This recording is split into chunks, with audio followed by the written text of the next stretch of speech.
All right, CNT120, Chapter 1.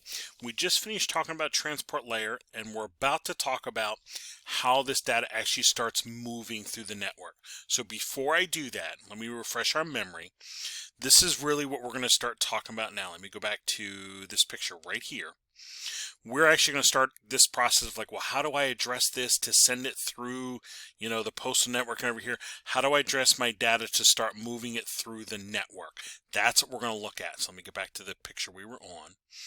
And I believe that's session layer. Here's our transport layer there. Okay. So here's transport layer. So we now need to talk about this data encapsulation process.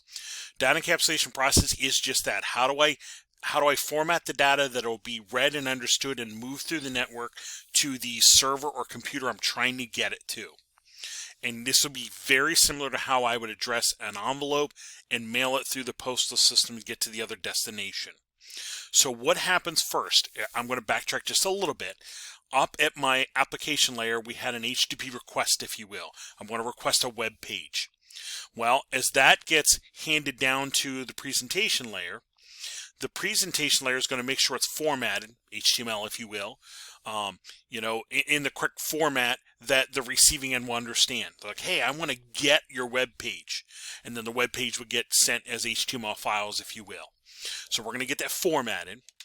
The session layer is going to kind of watch this session and say, oh, you want to get a web page? Okay, let me get this session going. It's going to watch it, manage it, and then close it down once all the pieces come in, if you will. Once it gets to the transport layer, because as we said, the transport layer might break it into pieces and label them to make sure they all get there.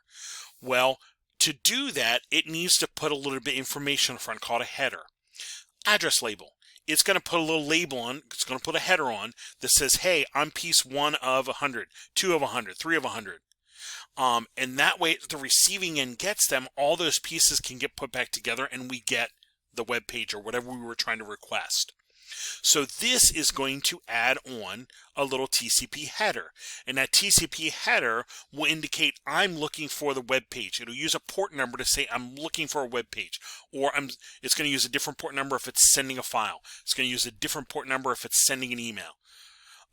These little port numbers, these little identifiers identify what is this. Think about this thought too. Your computer's sitting there, you might have multiple things going on at one time.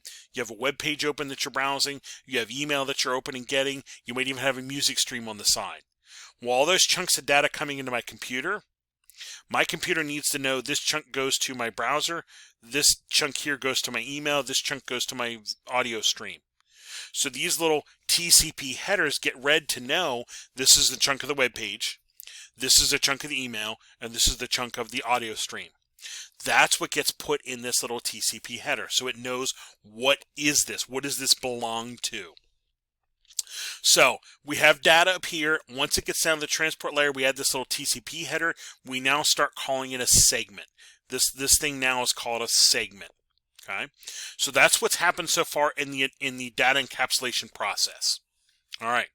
Let's hit layer 3 and then we will add that next header on, if you will. Layer 3 is all about IP addressing and routing, getting it actually to the destination. This you can almost think of as the post office picking up the letters and sorting them in the right bins. Okay, or the sorting machine at the post office reading the letter and going, oh, this goes to Harrisburg, this goes to Philly, this goes to New York, and literally sorting them into different bins. That's what's going on at this layer. The device that's typically going to be doing the work here is your router, picking it up, reading it, deciding it, and moving it on. And it's going to do that by looking at the IP address. The IP address identifies where this needs to go in the world. What network does this need to go to? That's what the IP address is doing. And your routers are the ones that are going to read those and get them routed to the correct destination. Again, like somebody at the post office sorting the letters into different bins. Harrisburg, York, Lancaster, Lebanon, Harrisburg, Lancaster, Lebanon. Literally sorting all these letters out as they move through. That's what the router is doing. It's sorting them out, getting to the right network. Well, as this data moves from layer 4 to layer 3, we're going to add a new header on. We don't get rid of the old one. We leave it there. We're going to add a new header on that has the IP address of where it's going. Where is this thing going?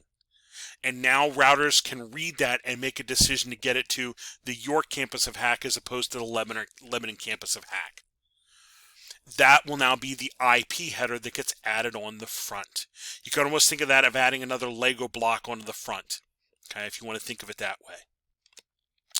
When we move to layer 2 is all about getting the data on and off the network. Out of my computer onto the network or from the network back into my computer. So we're looking at your network card now. The network card is the one that's getting data from my computer onto the network or from the network into my computer. That is your layer 2. So this one's all about the data getting on and off of that network. On and off, typically an Ethernet network. So we're typically looking at the Ethernet addressing for this. This is responsible for media access, which is what your NIC, your network card, is doing, getting data on and off the network. Once upon a time, I might have different network cards for different networks. That's what I'm showing you here. I might actually have an Ethernet network for an Ethernet NIC for an Ethernet network, a token ring NIC for a token ring network, and so forth. By today's standards, we pretty much have Ethernet or wireless Ethernet, if you will. So my network card is the one responsible for this media access, getting it on and off the network. And it's going to start reading the MAC address, the layer 2 address that is burnt into my network card. So the layer 2, my network card is getting it on and off the network, and anything else that layer is going to read this address, like switches. Switches are going to read those addresses to know where it goes. So we're talking about switches, we're talking about network cards that are happening or that exist at this layer that are getting used at this layer to move the data around. So at layer 2, my network card is sending data on and off the network. It's typically going to get connected to a switch. The switch is going to read that, make sure it remembers that MAC address was on that port, and then start moving data around based on that MAC address. Okay, so at layer 2, we have the MAC address burn into my network card. Switches are reading that to move data around. That's what's happening at layer 2. So at layer 2, when the data gets there, we now need to add that Ethernet address in there, that MAC address in there, so it gets moved to the correct part of the network. That's the header piece that's going to get added at this layer. We're going to add an Ethernet header that has that MAC address in. That now is called a frame. I think I missed up here. We had segment for when we had the TCP header on. When we added the IP header, it's now called a packet. When I add this Ethernet header on with the MAC addresses, the Ethernet addresses, it's now called a frame. It's a frame of data. Last but not least, we have layer 1. Layer 1 is actually moving the data from A to B, if you will.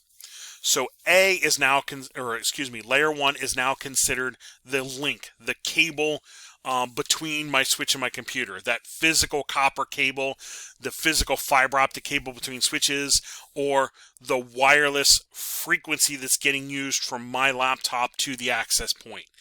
That is your layer 1. That is the part that is carrying my binary bits, my ones and zeros. There's no addressing here. It's just simply ones and zeros that are going to be handled at this layer. And it's our cabling and our cabling connections that are getting handled here, or that exist here. So I show you the cabling, cable connectors. Here's fiber optic connectors. This is all your layer 1 stuff. So layer 1, this data here gets converted into ones and zeros and sent across the copper cable as electrical pulses. A pulse of electricity is a 1, followed by no pulse would be a 0. Or if this gets sent across a fiber optic cable, the 1 gets sent as a pulse of light, and a 0 is basically no light. So you're blinking that light on and off for 1010. And that is what's happening at your physical layer. That is that link, that cable, that copper cable, that fiber cable connecting the two devices together.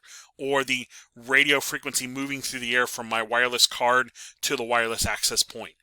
That is my layer 1, my physical layer. My ones and zeros that's being sent. So this layer now is called, or this data at this layer is called bits. Bits. And what actually happens now is once I have formatted this all up, added all these headers, it gets sent across the network as ones and zeros. The receiving end gets the ones and zeros, and it reverses the process. It literally looks at the data link layer and goes, is this MAC address for me? If it is, it keeps processing. If not, it throws it out. We all get junk mail. When we get junk mail, we read it and we throw it out. It's not for me. That's not for me. That's for somebody else. But if it is for that computer, it's like, okay. And it literally kind of tears off that Ethernet header and now looks at the IP address inside at layer 3. Is this my IP address? Is this for me? Again, it could still be for somebody else. Again, if it's for somebody else, it'll throw it out. If it is for that IP, it's like, oh, okay, cool. I'll open that up. It tears the IP header off and looks at the TCP header. Is this for an application I have running? Yes, it is.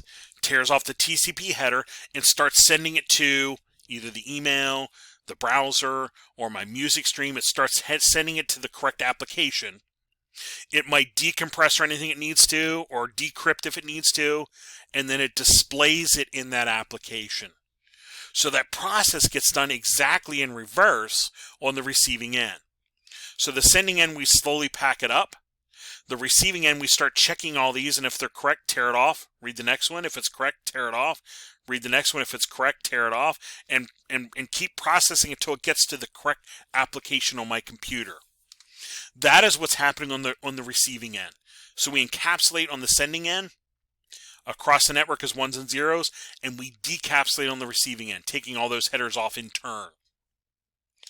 So here is all of those data, the protocol data units, or the data names, the names for the data at the various layers. At the upper layers, we have data, application presentation session. That's called data. At layer 4 transport, we have what's either called segment or datagram. You typically hear segment.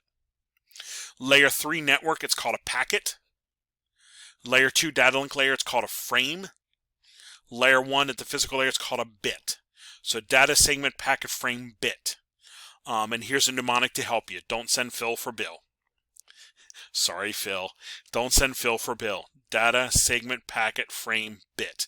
That'll help you get those in order for the encapsulation process. And in real life, what's happening is you're packing it up, sending it on the network. You get to a switch. The switch depacks it partway to read it. De-encapsulates partway to read it. Packs it back up, sends it out. The router pulls it apart a little further, depacks it a little bit more to read it, pack it back up, send it, until it gets to the correct computer. The computer basically decapsulates or depacks the whole thing so it can display in the browser, email application, whatever it happens to be. That's the process that gets done when you send data. So by using the layers, we can see the pieces that are happening. This gives us this kind of common framework that we can put things on, routers, switches, into various layers and organize them and kind of keep organized of what's happening with our data. That is what the OSI model is all about. The last part of the chapter talks about safety, emergency procedures and fire suppression and fire extinguishers, and also dealing with safety data sheets, chemicals, and so forth. These are pieces that, as you start working in places, you should become familiar with and aware of what needs to happen in case of emergencies or working with equipment. And hopefully this is stuff that they end up training you on so that you know that you're wearing protective gear and handling things correctly, lifting objects correctly, protecting your electronic equipment using your static straps if you happen to be working inside them. These would be some of the safety things that you would need to follow as you work in that environment.